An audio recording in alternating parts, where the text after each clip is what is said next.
Hi parents, Mrs. Bauman here. I was just kind of wanting to talk to you today a little bit about expectations and the fact that I hope that you have high expectations for your children.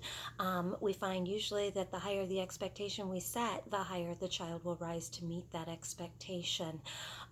So at school, they are expected to walk in lines. They are expected to sit at the table and eat using their best manners. They are expected to do what is asked of them the first time it is asked of them.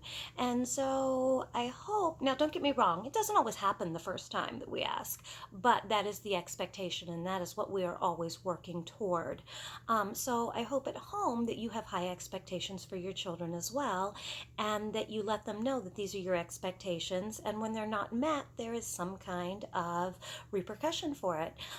For example, if you don't pick up toys when I ask you to, then Mrs. Bauman will take your hand and hand over hand, we will pick up the toys together. If you don't get in line, then the whole line has to stop and wait for you to get in line so that then we can move on. I don't just go ahead and keep moving and hope you'll get in line. We stop and we wait.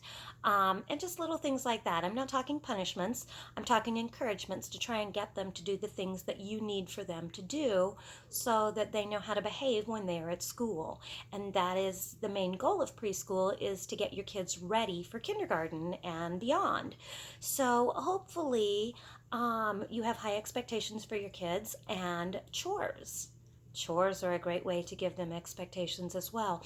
And so I'm going to attach some appropriate chores for kids that are the age of our kids, and I hope you will find it useful. There's simple things that the kids can obviously do, and you can always choose something else.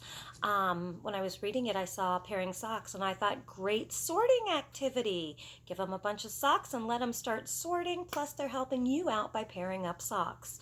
So I hope you found this helpful. High expectations mean better children. Have a great week. I'll talk to you next week.